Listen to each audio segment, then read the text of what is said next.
Before we get started tonight, ladies and gentlemen, on the episode here of Fast Break on IE Sports Radio, I want to tell y'all about the last 8 years for the company.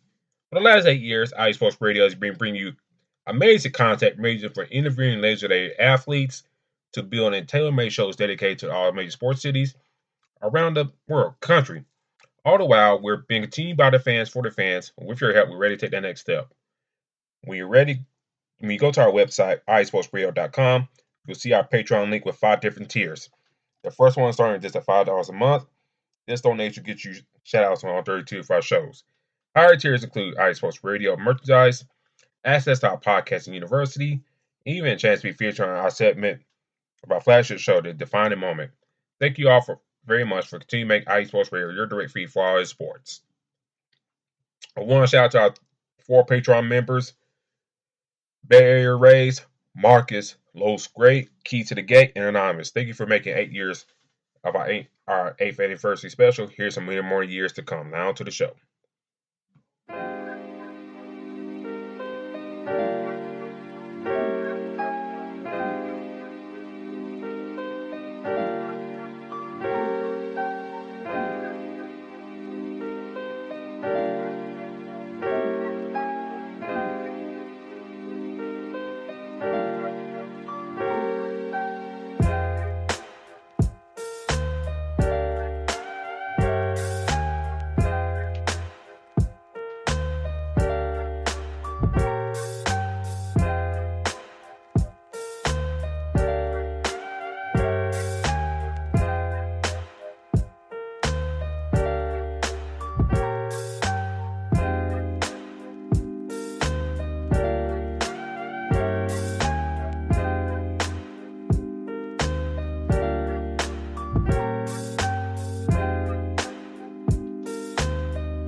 Hello, everyone.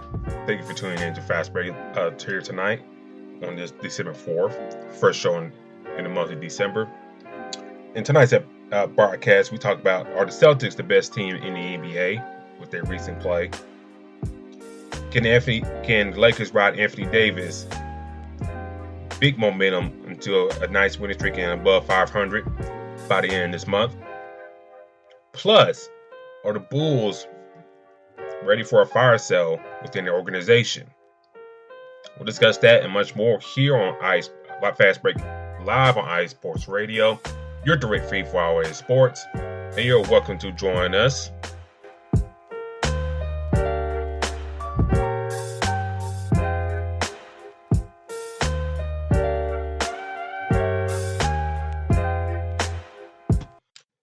Join us as you shout tonight, ladies and gentlemen. Thank you for tuning in with us. Thank you for listening. Thank you for how you listen to us. We greatly appreciate it. Lots to talk about tonight. Lots to get into. D-Lock, how you doing tonight, sir? I'm doing pretty well, man. Exciting day. Great sports this past weekend. We got some great basketball games going on tonight. Starting with the Nets and the Celtics, we have one that's pretty close right now, along with the Lakers and the Wizards. Let's head to the Lakers and Wizards real quick. I was watching the game before we went live. The Lakers at one point had a 29-point lead on the Wizards. Anthony Davis has 46 points, 15 rebounds right now. He's been kicking ass, this season. Wizards 105. Bradley Beal went out with an injury within 3 minutes of the game. That's no surprise there. But lucky for them, guys like Kuzma, Kispert, and Gafford have been playing real well to kind of keep the Wizards afloat right now. Let me ask you this, D-Lock. With the way Anthony Davis has been playing here lately, and I went and talked about this on Friday after they beat the Bucks. Is it to the point that they got to make him the de facto number one scoring wise ahead of LeBron in order to maximize this team's success? What do you think about that? I think, yes, honestly, right now, I think Anthony Davis is where this team needs to run through. He does everything. Now, the problem with that is we talked about we were believing and still believe sometimes that Anthony Davis could be fragile. He gets hurt a lot, gets hurt quick, you know, on smaller things, little things. So uh, going through him as running the offense through him would be a great idea. The only problem is, can he stay healthy through those, a lot of games? And I think that is what may keep things in question for them. Because right now, clearly, LeBron is doing whatever he wants. He's still that dominant player, as we see, as people compare the stats from now and what he was doing 10 years ago. They're very similar. So for me, I think that you can definitely run through Anthony Davis. I just feel like his health is what determines everything. And if he can stay healthy, find a way to continue to stay healthy, I think the Lakers are a much better team if they start off with Anthony Davis as being the number one guy. Now, clearly, like I said, LeBron can get what he wants, but having an Anthony Davis being able to score when he wants and run through him, it makes everything on offense move a hell of a lot better, smoother. I think, the way they've been playing right now, especially Davis, Lonnie Walker has been playing great tonight as well. He had some monster dunks and stuff like that, for the Lakers. He's been playing very excellent for them as well. But Davis, he's been just kicking ass here lately. And I just think, I think Darvin Ham kind of recognizes that. Kind of recognize, moving Russ to the bench is probably like the best thing for all parties involved. And now I think he's kind of recognized, okay, I got to ride Anthony Davis here if we're going to at least have some semblance of a success for this year. Great as LeBron is, I can't ride on him as he's 37 years old, and the injuries are really kind of creeping up on him. So with Davis, right now having 50 points and 15 rebounds as we speak right now. And when I did that video on Twitter the other day,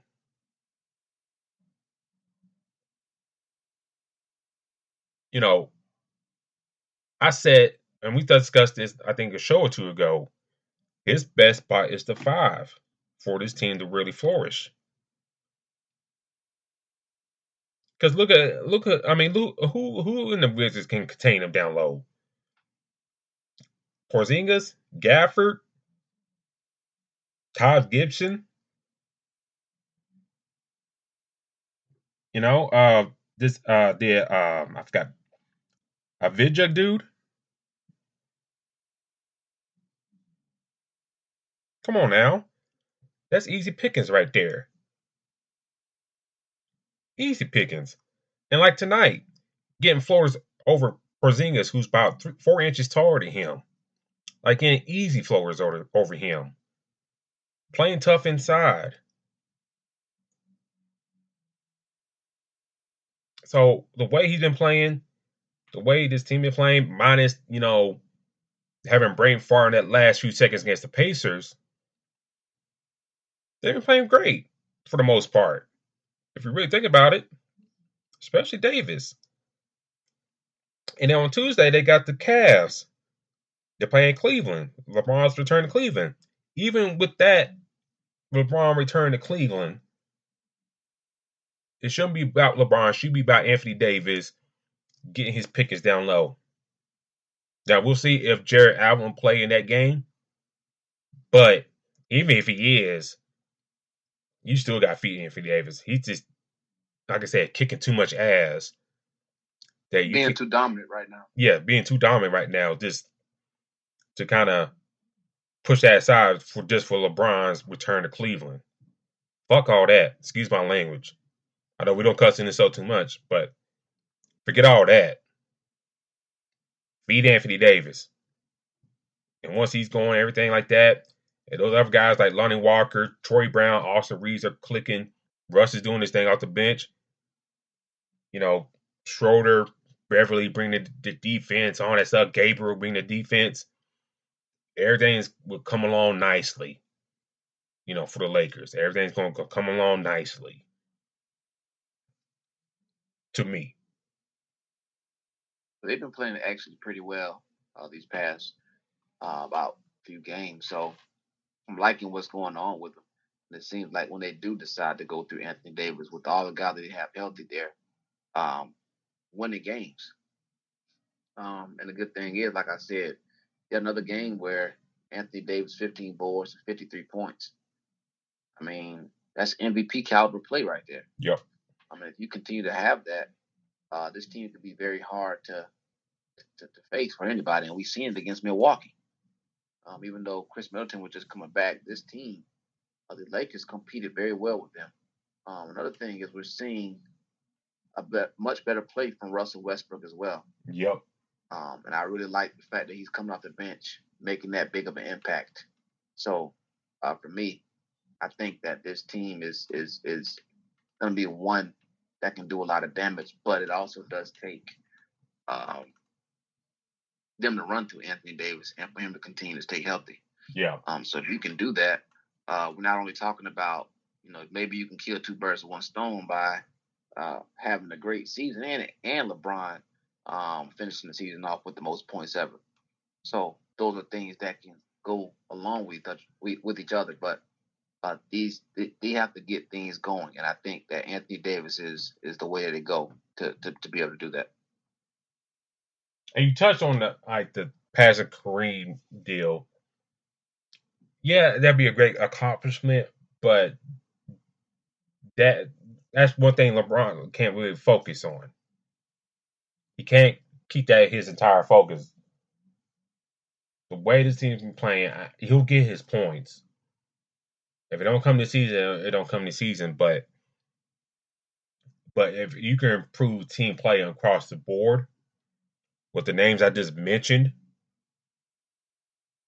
the sky's the limit. You sent me an article about Bradley Beal today. About, him really having no suitors and stuff like that in free agency. And that's why he re-signed with the Wizards. And I thought, I look at the Lakers situation. At least they trying to win and compete, and they can hang that hat on somebody to at least give them hope. On the other side of things, with the Wizards and Bill and whatnot, what hope do they have right now? You're talking about a team stuck in the mud right now. No direction. A lot of salary cap on their table. And your leader's kind of comfortable, saying, well, I had nobody out there that had cap space for me, so I just decided to come back to the Wizards. That makes no sense. And I said it before the season, D-Lock. If they're gonna bring this dude back, they gotta be at least a 6 seed. And gee whiz, without him in the lineup, they kind of dog shit. Watching that game earlier, at times on offense, they didn't know where to go, who to go to, whatnot. Kuzma didn't really kind of take it upon himself to really just chuck up stuff. Kispert, he was nice for a couple minutes hitting threes, but then that was it. Gafford, he seemed real motivated. Got 17 points, 5 rebounds.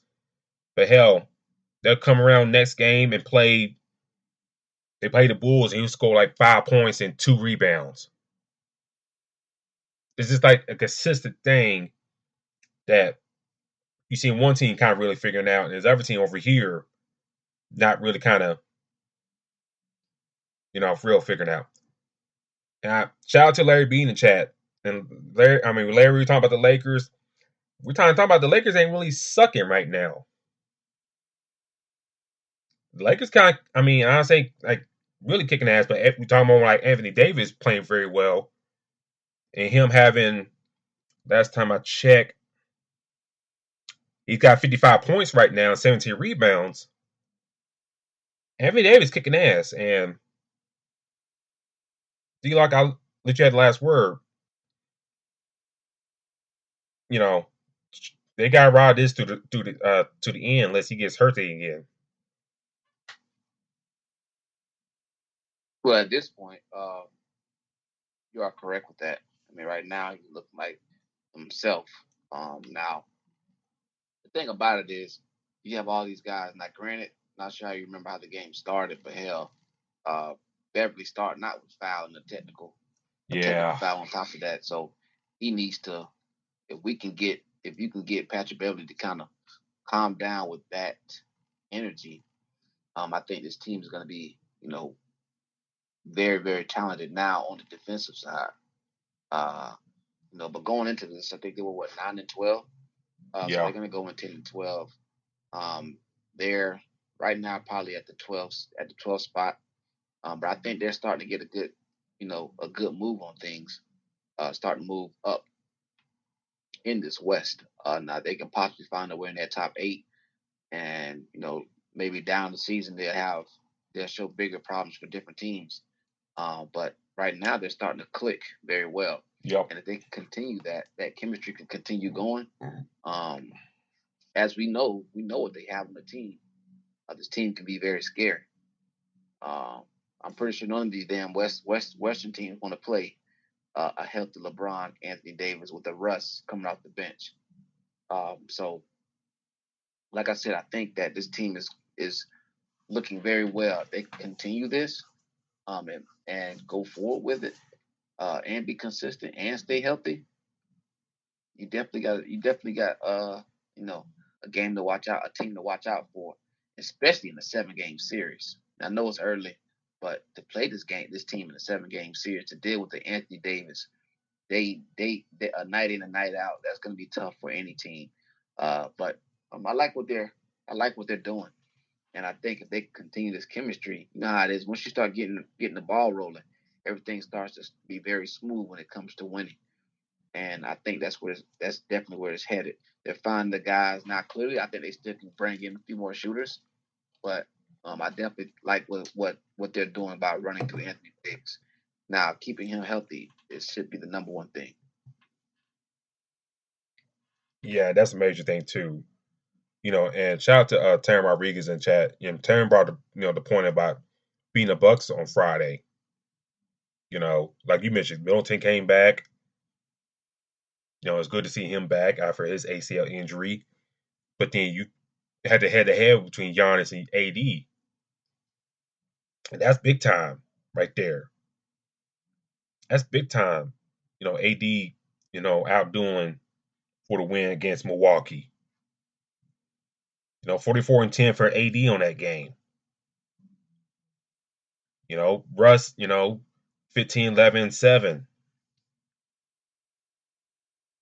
That's great projection. And like Terry Rice said, they held on. Compared like the game before, the Pacers, when they kind of wet the bed on that one. But they held on this one. So I think like you mentioned, they figure things out. We'll see come the middle of the month what they do trade wise, because they released that 3-point shooter Matt Ryan. So I don't know if they got something in works or something like that, but we'll see. You mentioned about Patrick Beverly, about him need to kind of chill out and stuff like that. His name been popping up in trade rumors.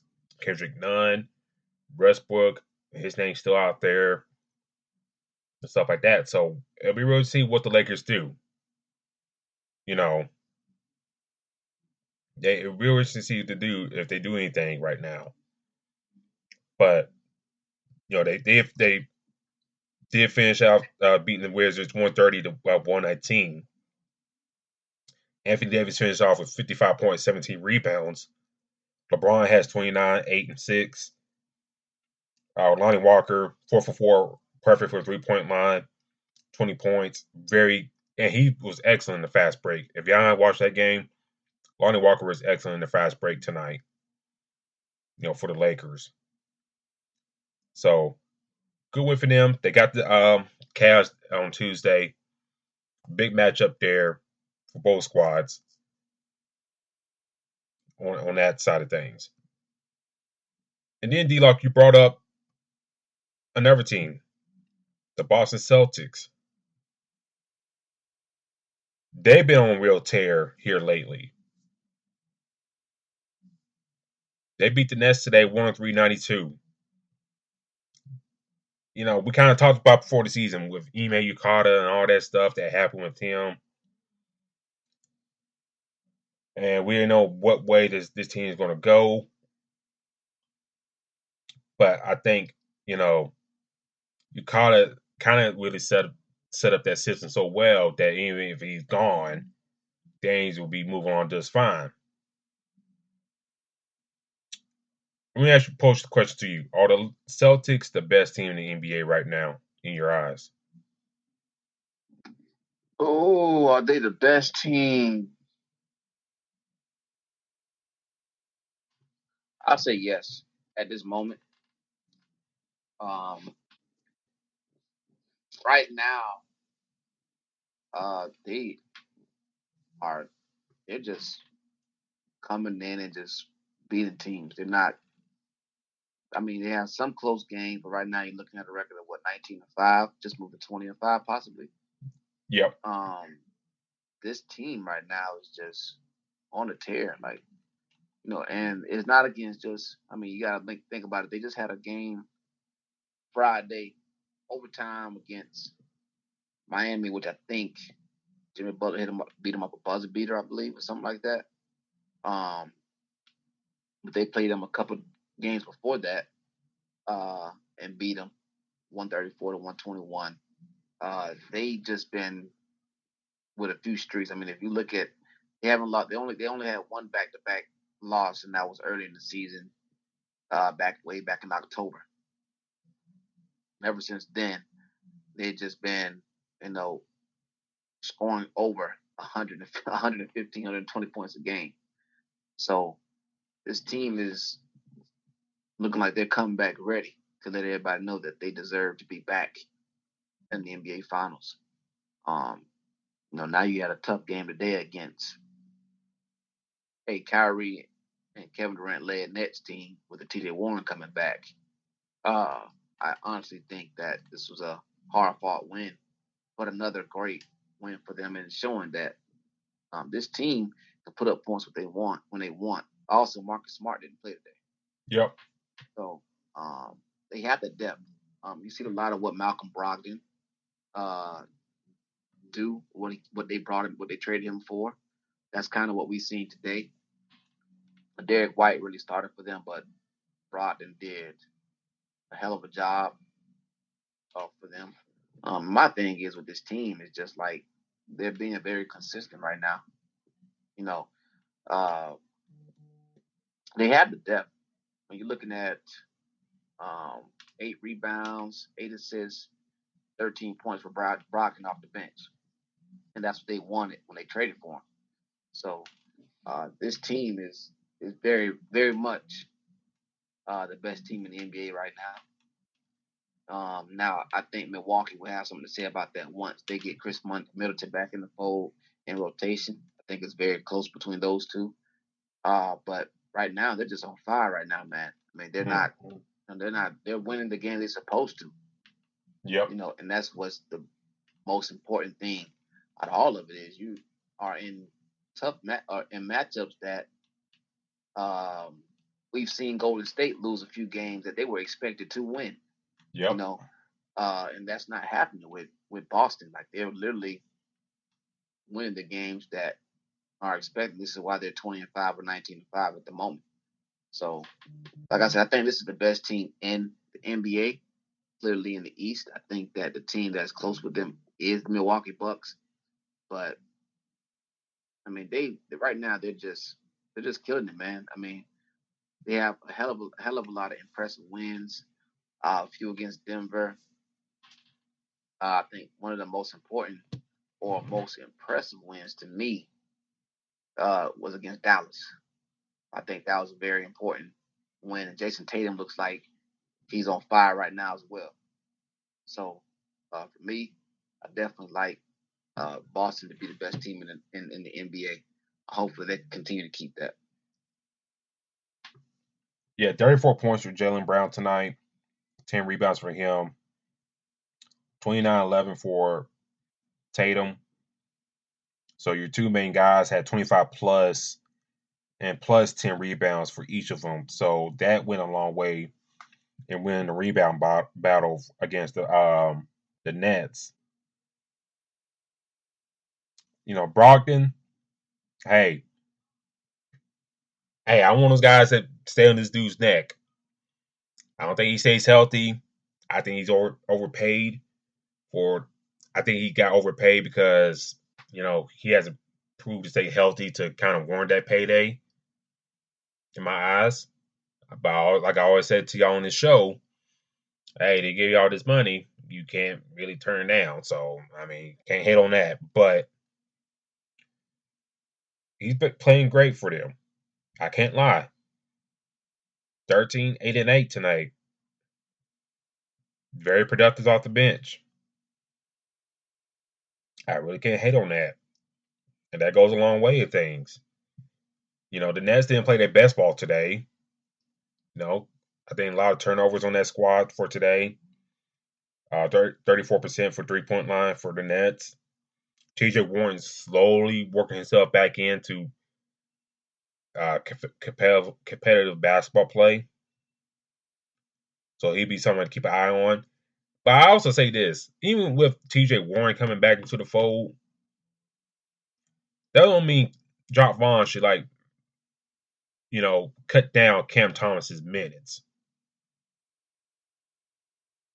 Let's be real about that. Cam Thomas should be at least getting 15 minutes a game. I don't give a damn if TJ Warren's back. Cam Thomas deserves his 15 minutes at least a game. Yeah, Joe Harris made shot 3 for 5 for 3-point land. But shit, he ain't been giving you jack squad ever since that contract extension. So give the kid a shot. See you get out of him. Play sharp a little bit more instead of 2 minutes today. And see we got in him as a backup big. And go about it that way. But Celtics, they're kicking ass right now.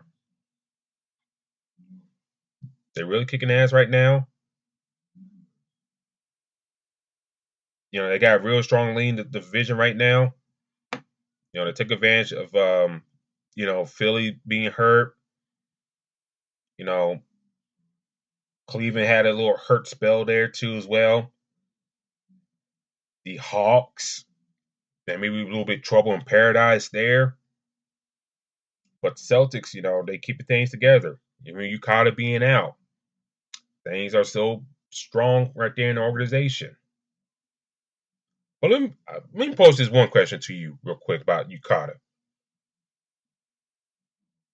If the Celtics make the Eastern Conference Finals or the Finals again, and wherever the result may be of that run, do they bring him back as a coach, or are they working on a buyout to let him go? That is a tough question. Well,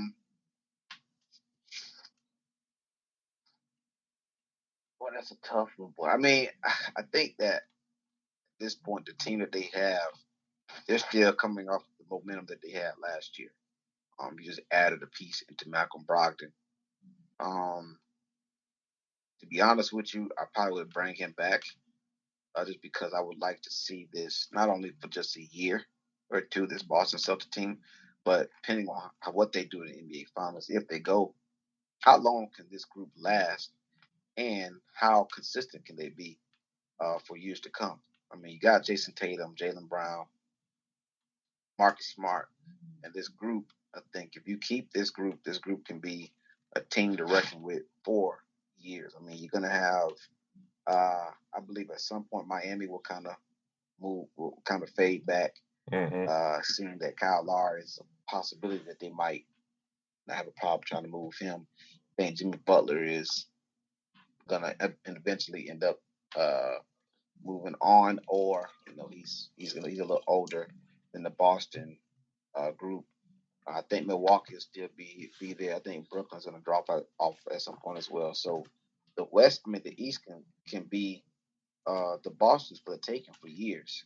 So I think you bring them back and see what you can do with this group because we know that the East is not necessarily always very competitive. You have a few teams and then it drops off. So for me, I would say bring them back and see how long these guys can keep this ball rolling. It's tough to say. You know, I figured they let him go to the Nets and that be that, and let that headache be their problem.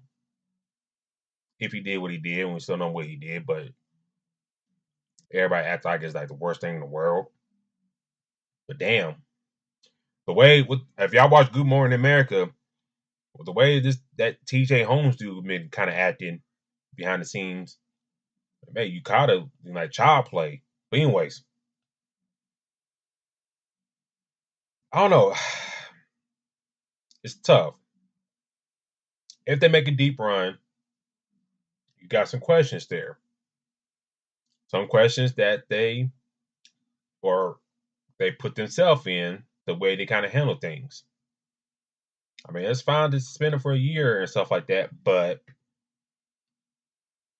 you gotta have exit plan, and you know, if you don't have the exit plan, then you kind of, you know, kind of like, I guess shot yourself in the foot in itself. Like, okay, don't make a deep run, then you caught ain't there to kind of make those adjustments, whatever. He's that final piece. And they do make a deep run, then you kind of like, well, damn, he really ain't the answer all along. As long as you got Tatum and Brown, you know, you can plug and play. Have nice role players, get everybody back healthy, and just keep on rolling. But it's a tough thing to say, you know, with the way they're playing and stuff like that. You know, top of the East, top of the NBA, you know, one of the more top ball teams in the NBA. It's really hard to say right now. But I think that's something that kind of we'll probably kind of ask that question later on this year. Talk about this Boston Celtics team. But I'll let you have the last word. I think that, like I said, this Boston team is it has the young talent to be good for years. So, and they're still right now what we see here. They're feeding off their energy from last year. I think that they're just not growing into that. Remember, I was saying, hell, last year before that they need to find their identity, they need to find who is going to be the main guy, and it Mm-hmm. seems like they have in Jason Tatum. Jaylen Brown is behind that. So, for me, now that they found that, I feel like this is what they need to continue to progress with and keep. Uh, there's a couple pieces that they may lose over the years, but this main group is fairly young. So bring the coach back and let him implement more of his philosophy. You know, maybe draft or sign a few other guys to help that rotation just a little bit more, and you may have a team that can be dominant for years to come. Because the Warriors are going to be pretty solid for some time as well. So for me, I think that this could be one of those times where, and obviously the NBA is a hell of a lot more exciting when the Boston Celtics are a better team. You know, so I think that you keep that main group together, but that group is also including the coach. So I think that this will be a team that can be very hard to stop. The Sixers are going to be tough, but with this group that the Celtics have, I think they're going to be number one in the East for a very long time. So bringing your coach back would be the top priority in my eyes. So we'll keep an eye on that situation, how the Celtics play, and how they go about, you know,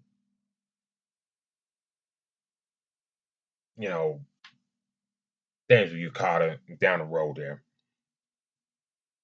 But I don't know what's some breaking news, but some breaking news here in a sense that maybe trouble in paradise, what I alluded to with the Hawks and one Trae Young and Nate McMillan. Now, it could be something, could be a small deal, could be a big deal.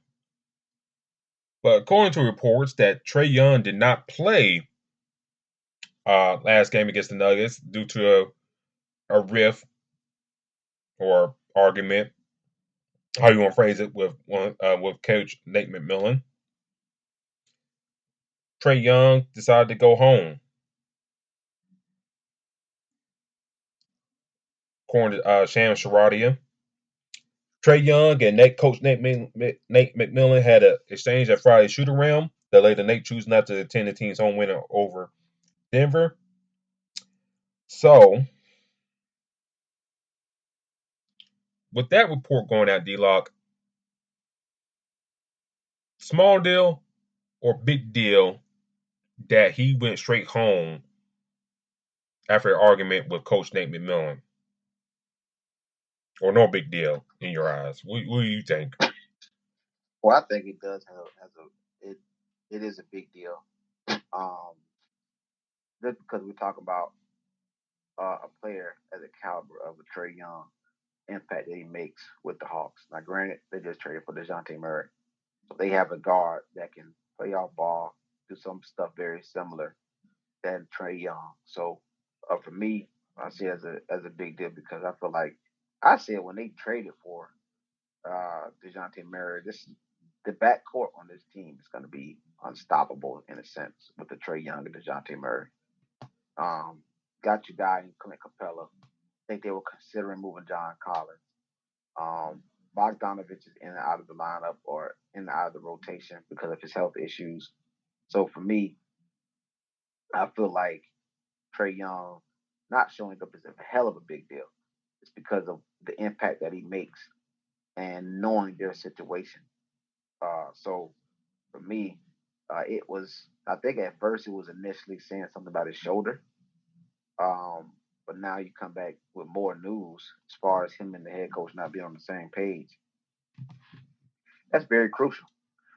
So for me, I think that they need to get this situated. I mean, we're about 20, 25 games into the season. Yep. These are the things that need to be addressed before. These are things that need to be addressed before they get very deep into the season. Because you start this now, there can be other things that can lead into that. When is the trade deadline again? February. February? Okay. Now, like I said, I don't think it's that serious just yet, but I think this could be a snowball effect, right? I think this could be something that can lead into other things, but obviously, they need to get back on the same page so it doesn't lead into that. So we'll see. But to me, I definitely see this as a big deal, knowing what this team has and where they can lead, they can go. Because like I said, that backcourt with the other guy that they have, I definitely was expecting this team to do something in the East, and for them to have this issue so early in the season, this could be something we're talking about 2 or 3 months from now. I want to read a little bit on the article in the Athletic real quick. Reason why Trae Young did not play in that game, according to a lot of insiders, Young was receiving treatment on his shoulder, sources say. McMillan asked him whether he would participate in shoot-around, receive treatment during walkthrough, and play in the game against Denver. But Young made it clear that he wanted to focus on his treatment while missing shoot-around, and decided later in the day whether he'd play or not. That approach, however, was not McMillan approved. Since the face of the Hawks franchise decided not to take part in the round, McMillan ultimately presented him with 2 options for that night's game. Sources said, play off the bench or do not show up to the arena. Young responded by saying he would not be playing against the Nuggets, and the team ruled him out, citing right shoulder soreness. McMillan told reporters on Sunday that Young did not play on Friday night due to miscommunication, quote unquote. Young participated fully on Sunday, practiced fully on Sunday, and will play against Oklahoma City on Monday. There was no disciplinary action given to Young on that situation.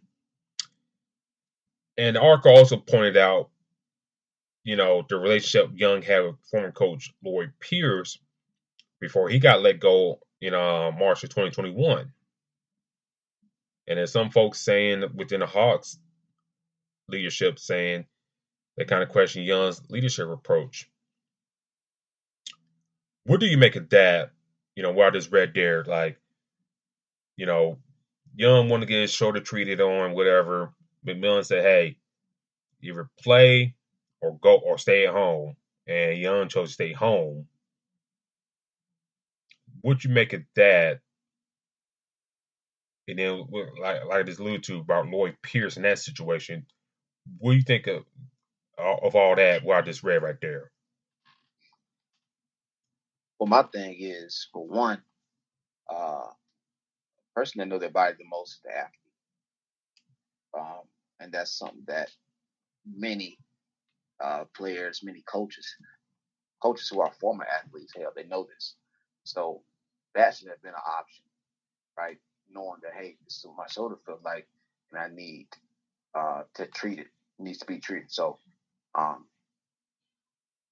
felt like that is not the, McMillan could have had a different way around. Not sure what led into that, but knowing that he's telling you, hey, he needs treatment on this part of his body, knowing how important his shoulders are, he's telling you something, and for it to be, well, hey, just get this situated and either play or don't show up, and that I'm pretty sure rubbed him the wrong way.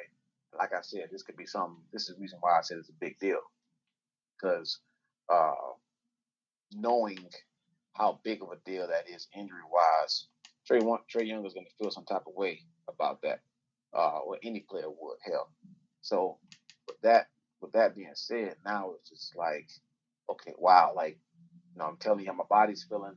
I'm telling you that I am feeling a sense of injury treatment wise. I need this, and you're telling me to either perform or don't show up at all. That gives you that business feeling. One thing that athletes have a problem with that transition from high school to college to pros is the difference of how important the difference between business and between them. College is more so, high school and college is more so, hey, you're doing it for the passion, you're doing it, it's more so leaning towards the passion and your goals. But when you get on the professional level, now it's more so of a business, right? Now these teams are paying you all this money and they expect for you to perform. So now, as much of a passion that you have for it, you have people that work that are for your team, in any sport, they're looking at it on the business side, right? Hey, look, we're paying you this money, and we expect for you to perform at this level, regardless of the situation that you're in, how you feel. So for me, that's how I took that. And with that being said, now you have a player who probably felt more so comfortable at the team that drafted him, committed to the Hawks. Now he's gonna feel some type of way about, well, hell, I told you that I'm not 100%. You're telling me either to perform or go home. I'm telling you I need this injury. I need to rehab this or get it worked on, and you're telling me perform or go home. So I think that's going to be something that they're going to have to work out, because now that's going to play a huge part. I'm not sure off the top of my head, but did Trae Young get paid already, or is his contract up soon? He got paid already. Okay. So now, yes, you do have that situated, but now you have a situation where we look at it in other sports. I believe Aaron Rodgers just dealt with it last week. Got hurt last week. People thinking that he was going to be out for a while. Yeah, they paid him all that damn money. Damn right he's going to play this weekend. So, in a similar situation, uh, Trae Young is explaining something. He wants some type of injury, or he wants some type of rehab to help his shoulder. But you're saying either play or go home. I think that definitely rubbed him the wrong way. and it'll be something that sticks for a while. So they're gonna have to figure that out. Now it's going to be very interesting how long this is discussed, how long this is being brought up, and how far it goes, especially with the Hawks knowing that they just traded for another guard. I want to shout out to Marcus. Los great in the chat. He brought up 2 points. He's saying it's the beginning and the end for McMillan. And he said you don't go at your superstar like that. So when I read that, I take that it could be the end of McMillan. If he give you like 2 ultimatums like that, then things ain't looking for the up and up. Now, the good news is that Young didn't face no disciplinary action for for not playing, whatever, or going home. The bad news is it's like you kind of having your coach demanding you play if you're hurt or trying to get treatment in order you for to play. And then you got this other thing for the star player who got the last coach fired because they didn't see things eye to eye. Now, granted, they made the switch to McMillan, and they played great, when they made that switch. Now you kind of look at the end of the barrel here. We talked about this last year with this Hawks group. We're disappointed how they played. They made all these moves, got all these nice draft picks, but they really never came together for the squad. Now you make it, trade 3 first-round picks for Dejounte Murray. You get a big contract extension to DeAndre Hunter. You trade away Kevin Huerter, whatnot. So,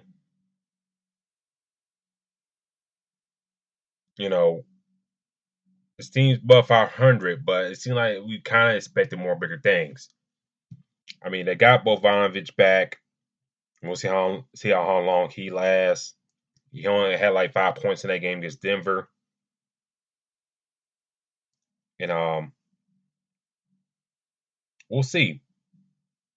AJ Griffin, yes, from Duke, has been a very pleasant surprise. Playing great too. Yes, playing very great for the Hawks. And a guy I kind of expected to do very well off the bench, but they have him to start a role that past night. 24 points for him. Shot the ball very excellently. So, got something there. And then also John Collins didn't play as well. So you got a good production out of everybody against a different team that, didn't have Michael Porter Jr., who didn't play, which I'm not surprised. And Denver fans, hear my voice. Y'all got mad at me on this on Twitter. Michael Porter Jr. is not a top 100 player in the NBA. Let's put that to bed right now. This dude can't stay healthy enough to be a top 100 player in the league. But anyways, I had to say that real quick. But yeah, back to the Hawks real quick. I hope they figure things out for McMillan's sake. I hope he gets things figured out. Because, this may be his last job as a head coach. Unless he goes to the college route. But this may be his last song as an NBA coach if he don't get things figured out with Trae Young. And I also say this about Trae Young too. Before I got there. For Trae Young, if you get another coach fired within a season, things that might be looking good for you. You might be looking at as a coach killer in a sense. Can they really coach you in the NBA? That's one thing,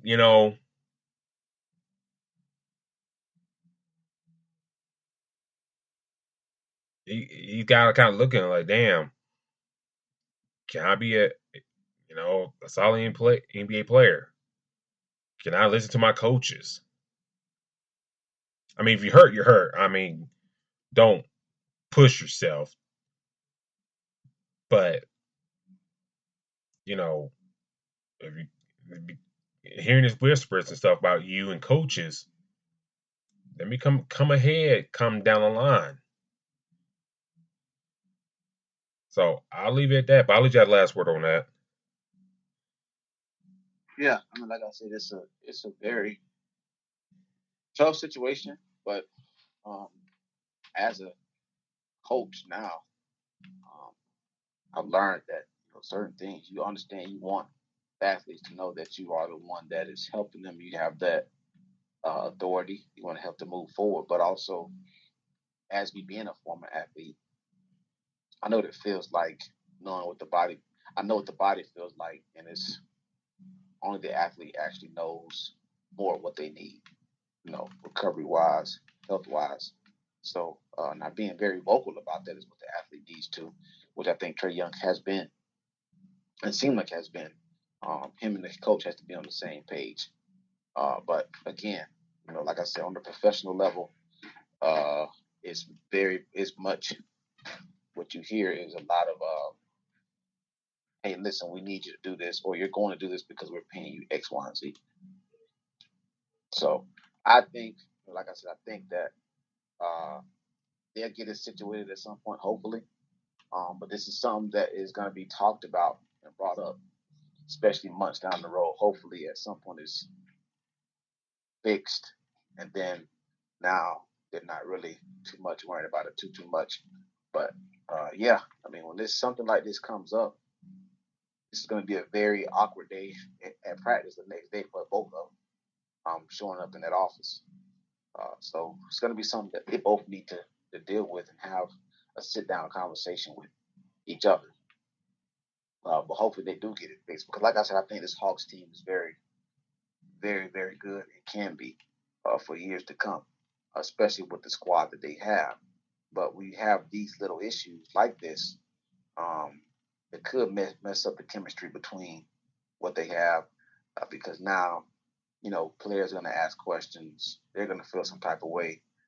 At this point, they're going to have to pick a side as far as the coach side, the athlete side. Questions are going to be asked from social media. So this can be blown up big time. So hopefully they can get it fixed before it is blown up even, before it gets more, before it gets more steam added onto it. So, yeah, we'll keep an eye on this Hawk situation and we'll see what's going on with that. To go finish out the scores around the league real quick. On today's game, Suns win 133-95 against Spurs. Big win for them. Grizzlies top the Pistons 122-112. The Knicks get a much needed win against the Cavaliers 92-81. Lakers win 131-19. Kings, a team that a lot of folks have not talked about too much, wins against the lowly Bulls 110-101. Pacers and Trailblazers play later on tonight. Pelicans, number 2 seed in the West, beat the Nuggets 121-106. College side of things, real quick.